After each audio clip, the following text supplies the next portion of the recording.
The government is officially shut down after President Trump refused to negotiate with congressional leaders a day after Trump threatened war against Americans living in cities. For more on this, it's time for a closer look. Well, we're in day one of the government shutdown. The last one happened in 2018, which means this is yet another Trump shutdown. There was never a shutdown under Joe Biden, mainly because whenever lawmakers came to his office to negotiate, he'd just tell a long-winded story about Scranton until they just gave up and made a deal. Yeah, I remember when the old shoe factory shut down. We all had to walk around barefoot. No joke. No joke. I was the original Shoeless Joe. This is before the ball player.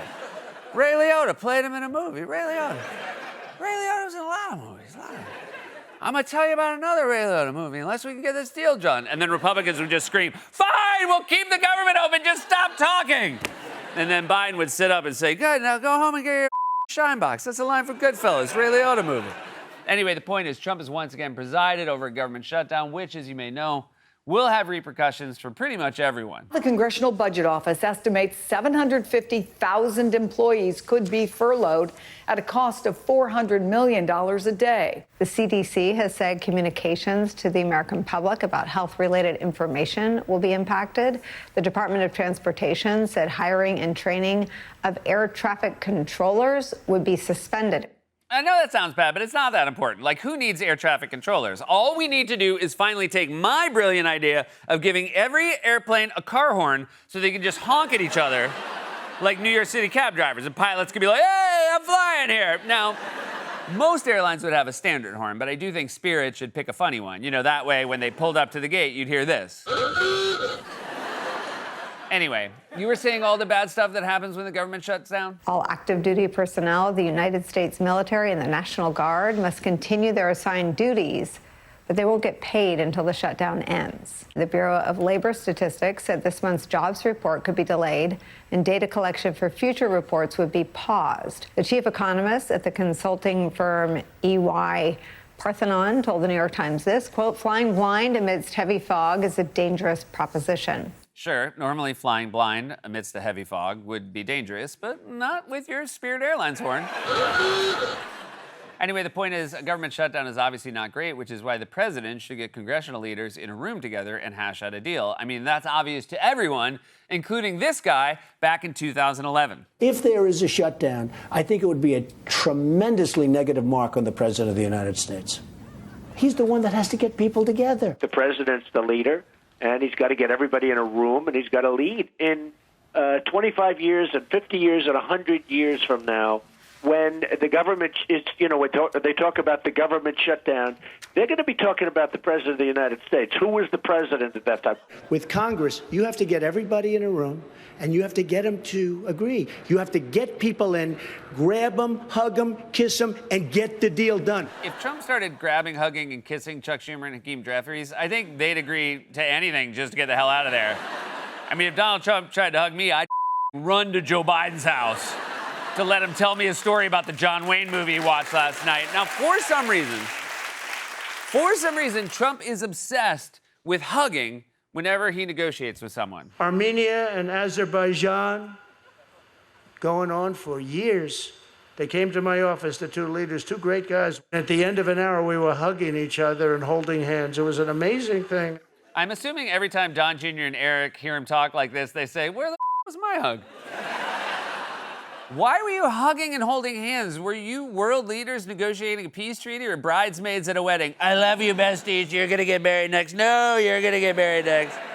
Anyway, you heard Trump. If there's a shutdown, it's the president's fault. Now, here's the part of the show where I would usually play a clip that contradicts what Trump just said, but I'm not going to do that this time. We all know Trump's a hypocrite and he never pays the price for it, so it doesn't matter. So there's no point. I'm not going to play a clip of Trump saying something like, oh, I don't know, if there's a shutdown, it's only because of the Democrats. If there's a shutdown, it's only because of the Democrats. Guys, I told you not to play the clip. I thought we had an agreement. Remember when we were in my office today? We were hugging, holding hands. What was that all about? I told you, don't play clips of Republicans undercutting themselves by saying the shutdown is up to the Democrats. We don't want to shut down the government, Martha, but it's really up to the Democrats. Guys, what the hell? We talked about this. Are we going to have another meeting where I grab you and I hug you and I kiss you? And If we do, don't go to HR this time. It ruins the vibe. And no more, let me tell you something, no more dumb sound effects. I just want to get through the rest of this tape and go home. In fact, I think my car is waiting for me outside. All right. I asked for that one. Now, this specific shutdown fight is in part over health care. Democrats say they want to renew subsidies that are set to expire at the end of the year. Republicans are claiming Democrats want to give health care to undocumented immigrants, which fact checkers have repeatedly clarified is not true. 44 Senate Democrats voted to reject a clean, nonpartisan continuing funding resolution to keep the United States government open. The Democrats said instead that they wanted to give health care to illegal aliens. Here are the facts. The proposal does not provide health care for illegal immigrants. Illegal immigrants cannot buy health care under the Affordable Care Act. They cannot receive health care subsidies. No. Illegal immigrants are ineligible for Medicare, Medicaid, and the Children's Health Program. The Democratic bill does not make them eligible. It's not great when anchors have to read fact checks that are so long they start to sound like the list of side effects at the end of a drug commercial. Here are the facts. The proposal does not provide health care for illegal immigrants. It does not turn the military woke and make everyone trans. It does not ban plastic straws. It does not make the green M&M a pothead. It does not require all 300 million Americans to watch Bad Bunny perform at the Super Bowl halftime show. If you so choose, you are free to watch the Puppy Bowl instead, although this is important to note, the halftime performer at the Puppy Bowl will be an actual Bad Bunny. So that's one part of the shutdown debate. But looming over all of this, of course, is the president's threat to send troops to cities governed by Democrats at a chilling and unhinged speech to America's military leaders on Tuesday. In our inner cities, which we're going to be talking about, because it's a big part of war now. It's a big part of war. We're under invasion from within. No different than a foreign enemy. The ones that are run by the radical left Democrats, what they've done to San Francisco, Chicago, New York, Los Angeles, they're very unsafe places, and we're going to straighten them out one by one. And this is going to be a major part for some of the people in this room. That's a war, too. It's a war from within. We should use some of these dangerous cities as training grounds for our military, National Guard, but military. You know, when I hear a speech like this, two thoughts occur to me, and they're hard to hold in my head at the same time. On the one hand, it's a menacing authoritarian threat to use the military to suppress dissent and crack down on political opponents. And it represents an existential threat to our freedoms and our constitutional order. And two, he sounds like 1 million years old. He sounds like he accidentally chugged an entire bottle of NyQuil thinking it was DayQuil.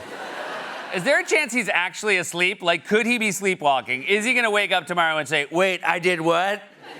You're telling me I convened the nation's top military leaders and told them to treat their fellow Americans like a foreign enemy of invaders? Slow down. I told them the military should use American cities as training grounds because I do not remember that.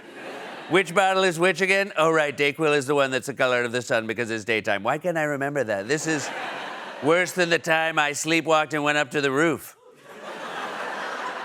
By the way, I think it's worth pointing out none of the military leaders who had to sit through that unhinged speech yesterday are getting paid now thanks to this shutdown. And it's not like the speech itself was some sort of treat for them. They were so silent, Trump at one point had to plead with them to clap. I've never walked into a room so silent before. You know what? Just have a good time. And if you want to applaud, you applaud. And if you want to do anything you want, you can do anything you want. You just feel nice and loose, okay? Because we're all on the same team. And I was told that, sir, you won't hear a murmur in the room. I said, we got to loosen these guys up a little bit. So you just have a good time. Yeah, famously, that's what military brass are known for, being loose. Many people don't know this, but Jack Nicholson's famous speech at A Few Good Men originally ended like this. You want answers? I want the truth. You can't handle the truth. Seriously, what do you mean you want them to loosen up a bit? They're generals. What are you going to do? Grab them, hug them, kiss them. This shutdown fight is nominally about healthcare costs, which are obviously important, but there's also something bigger going on. Why should any opposition party willingly fund a government that's pledging to use the military against them? If Trump wants to reach an agreement with Democrats, maybe he should stop threatening them. Maybe your next meeting will end with everyone Hugging each other and holding hands. This has been A Closer Look.